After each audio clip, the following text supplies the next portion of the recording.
And we're back with a new video covering 3 randomly chosen one-shots courtesy of the roulette wheel. As usual, the rules are simple. By using the website spin.moe, I will get some random one-shots and give you a brief rundown and then let you know if they're worth reading or not. Any one-shot is on the table unless I've previously covered it before, and that's pretty much the extent of the rules, so let's see if we can get lucky today with a cool one-shot.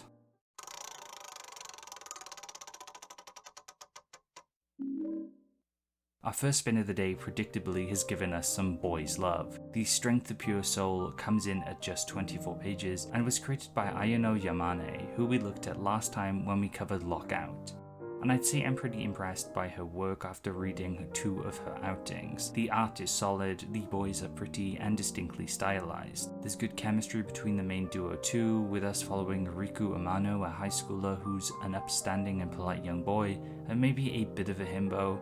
He ends up running into someone at full force and thinks he's killed them, only to find out that he actually just collapsed due to starvation. This boy is Misaki, who has a bit of a complicated family situation, and despite their contrasting personalities, the two hit it off. It's cute, they pine for each other, and in a short amount of time, it builds a relationship convincingly, which proves great build-up for when they get to do gay stuff.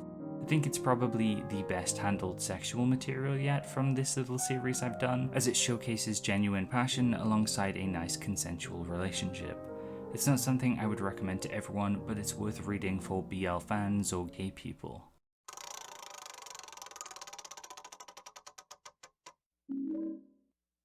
Next up we have Sumomo Yumeka back again with Nemunoki no Geshukusou, the Silk Boarding House. The author has done many popular works, and we covered Soshite Hibi Koishiteku, another one-shot of theirs, in the very first one-shot video. This is a lot more substantial though, going on for 41 pages, and focusing on Chidori, a young girl who hates men. This is because she spent her entire life overseeing the Silk Boarding House, which sees many slackers board there, much to her ire. One day her dad brings her a big sack which contains a robot boy who he thinks will help her get over her hatred of men.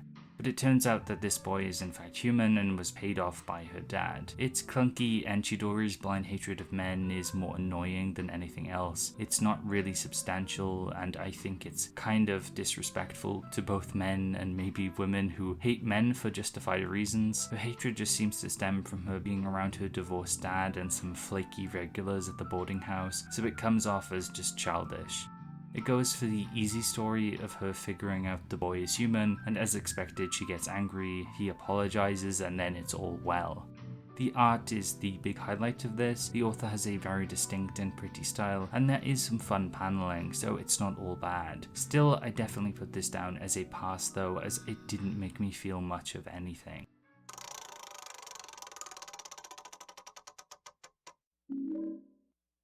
And our final spin of today is Making Love Like Newlyweds, a second BL manga, this time only 15 pages long, with not much I can actually show since it's just straight up smut this time. It follows 2 young lovers, a businessman and a stay-at-home house husband, and all he's wearing is an apron. That's literally the one shot.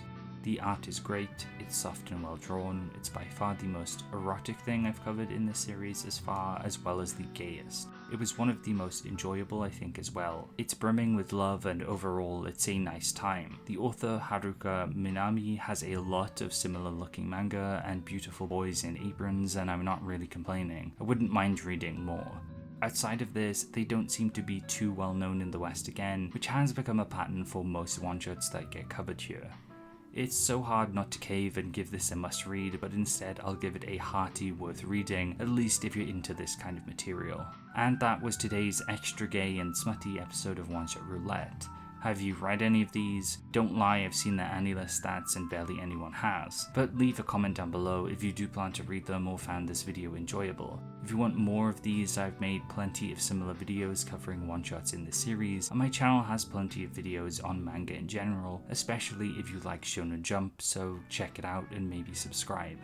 And if you really like what I make, please consider supporting me on Patreon. It helps a ton and you can help influence the direction of the channel a bit. You'll also be thanked at the end of my videos, and at the $3 tier you can get your own little doodle like Kinocha, Cody, Kaizoku Gairu, Sorokul Zero, Holly the Apothecary, Mayu, It's Fako, Elias Demansky, and Lay Saget.